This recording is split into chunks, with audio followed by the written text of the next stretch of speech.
get this mic on? Here we go. Hi, everybody. It's a little easier for me to stand over here. Good morning. I know what you're all thinking. We're having such a good time. Damn it, why did they have to bring the lawyers in? And it is my job to make this as confusing as possible. Otherwise, folks like me and Rob can't take 700 partners to Las Vegas. But what I want to do is just take a minute and kind of organize. I'm just a simple guy from Brooklyn. And my district, Dean was asking me, Greenpoint, Williamsburg, downtown Brooklyn, Dumbo, Park Slope. So the creative, what is now considered the creative capital of the world. And I've been thinking about these issues for a very long time. The creative economy is here, and as my son, who started a social media company, likes to say, and he's on sabbatical for a couple of years because he sold his stock. If you're not on the internet, you don't exist. Well, when it comes to construction, you ain't seen nothing yet. So let me just try and do a little bit of a framework for you that may be helpful. Starting, and I'm gonna just raise 4 questions. Like, why is this important? What is it exactly that we're talking about? What do I have to worry about? And where's the opportunity for me? Okay, just very briefly. Why is this important? Alvin Toffler. Anybody know the name Alvin Toffler? Okay.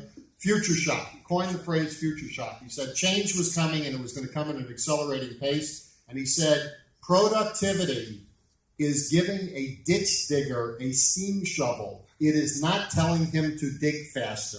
All right? So what we're talking about is using tools on the construction site to make things happen. Now, by the way, why would you have any confidence that a lawyer, particularly one my age, has anything of interest to say about technology at all? So there was a question before. How many of you have cell phones? How many of you had cell phones in 1990? No, I don't see too many hands. How many of you have a personal computer at home? How many of you grew up with a personal computer in your house? How many of you had a personal computer in 1985? And how many of you had a Mac? Yeah, I had the 512 Mac. Even then, I knew not to buy the first version of anything that Steve Jobs put out. So when I think about technology in this context, I'm putting it into 4 categories, and I'm sure the dean will tell me there are more, and I'm wrong. And very often now we can't tell the difference between them. But the way I think of it is 4 categories. Code. By code, what I mean is software that allows information to be distributed and analyzed in ways that it never has been before.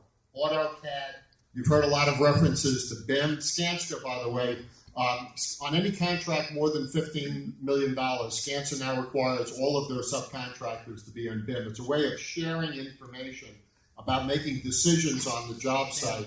The MTA used it. We learned this at the conference Sam ran about a year ago. MTA used it for the number 7 line extension, a $1-point-something billion contract. Everybody was using BIM for job coordination. They brought it in on budget 6 months early. I'm sure that happens on all of your jobs as well.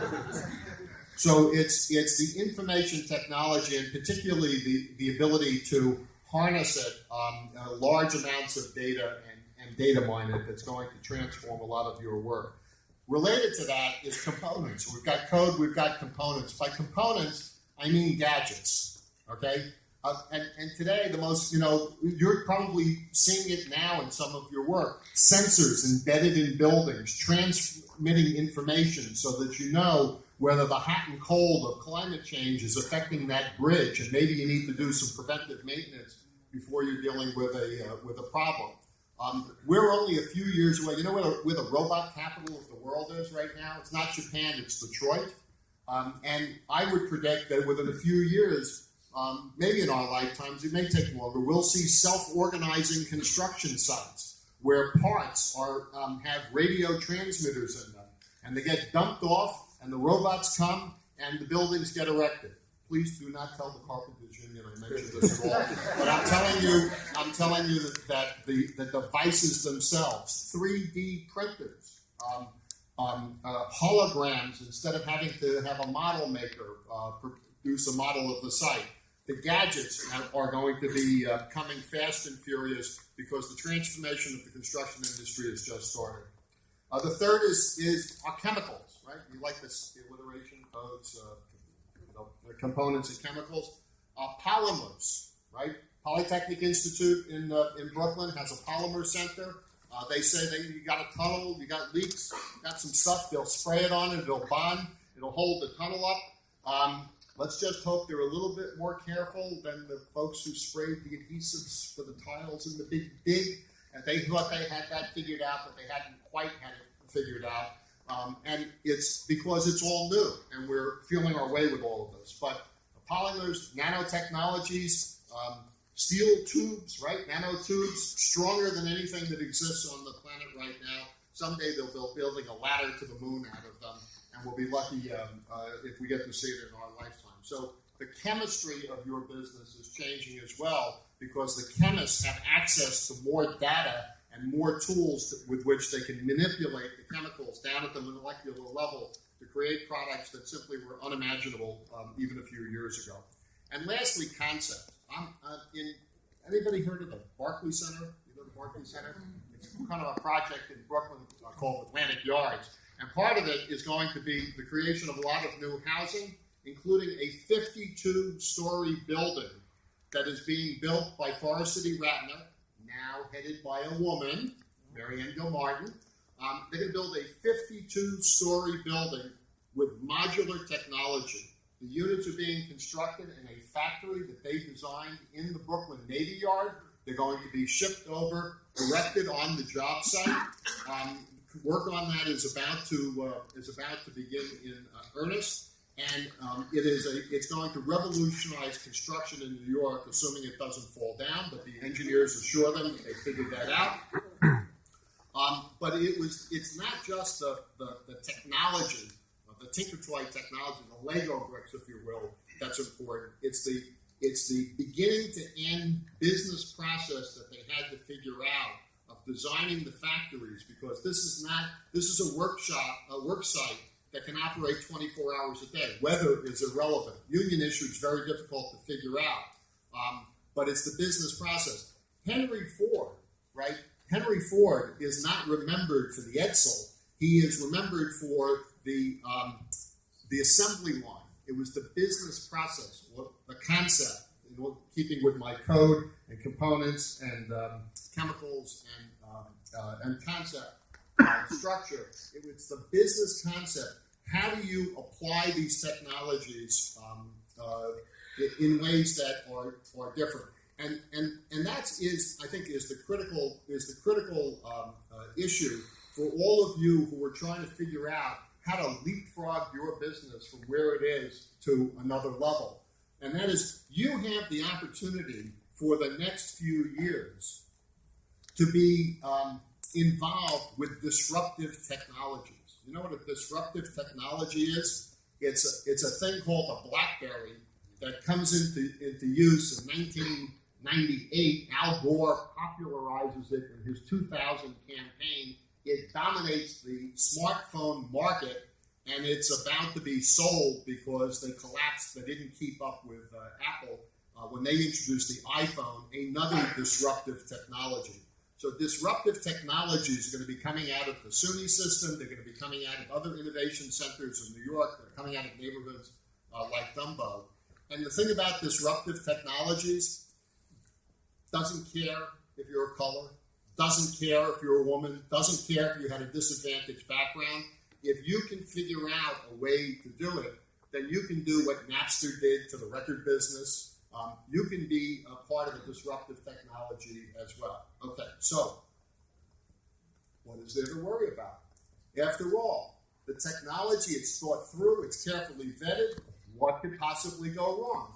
Right, Rob? So here's where it gets kind of interesting, and it's not possible for us to think through all of the issues. But for some of you who've dealt with lawyers before, what I wanted to leave with you was just the final concept, and that is, as you start to think about which of these technologies you are best suited to use, very difficult for anyone to master all of them, but whether it's the code or the components or the chemistry or the concept, when you're thinking about where do you want to spend your effort, where do you want to look for the opportunity they have a disruptive technology. It's two things that you should be asking yourself and asking whoever your lawyer is. One is, who owns it? Most of this, we're talking about intellectual property. When you are working on a team collaboration and using BIM, you have to be concerned not only about who owns the macros that somebody's written that you're all using, but also who owns the data inside, so that if there winds up being litigation afterwards, you actually have the ability to trace back who made what changes to the design or the scheduling when. Who owns it? Very important question. The second is, who's going to get blamed when something goes wrong? Right? That's a good question to ask, because as Sam mentioned, or Renee, that's what your insurance companies are going to be asking. Where does liability fall? Let me use our Forest City Ratner building as an example. If my 2-bedroom apartment has come out of the factory, it's been trucked over to the job site, it's been put up, and there's a problem with it. Is that products liability law, or is that construction law? The building's been financed. There's a bank loan on it. It goes into foreclosure, God forbid, because they ran into a problem. What does that exactly mean? Are they going to pull my apartment 2A out of the 43rd floor and take it away? Is it personal property, or is it real property? Now, from a lawyer's point of view, we're in the same place that you are. You know, it's like with HIPAA and some of the other data issues that have come up. LEED, my firm was involved with the cogen facility at the Ravel in Atlantic City, the casino. Who owns it? Who gets blamed when something goes wrong? You've got a casino owner. This will be hypothetical, not the Ravel, but casino owner makes a deal with some hedge fund where they agree that they'll finance the cogen facility in exchange for a piece of the savings. They then contract it out to the manufacturer of the cogen facility, and one of you installs it. And now something goes wrong. Where's the liability? Who owns it? Who owns the revenue streams from it? And who's going to get blamed if something goes wrong? In a few years, it won't be a topic. In a few years, the lawyers will have doped out the forms. Firms like ours and Rob's, we're on the opposite side of the table all the time. Eventually, you get to a general agreement of what the forms are like, and then it's just people arguing about commas after that. But it's going to take a while for the courts to sort these issues out,